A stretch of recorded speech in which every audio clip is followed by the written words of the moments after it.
Say hi to the camera people. Hello. It's Linny out with the camera again. Jiggle, jiggle, jiggle. And Harry.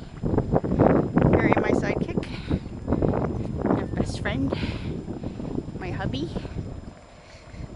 There we go. All the way down there. These guys said last week they couldn't come out here because the water level was too high from that storm we had. I can see why.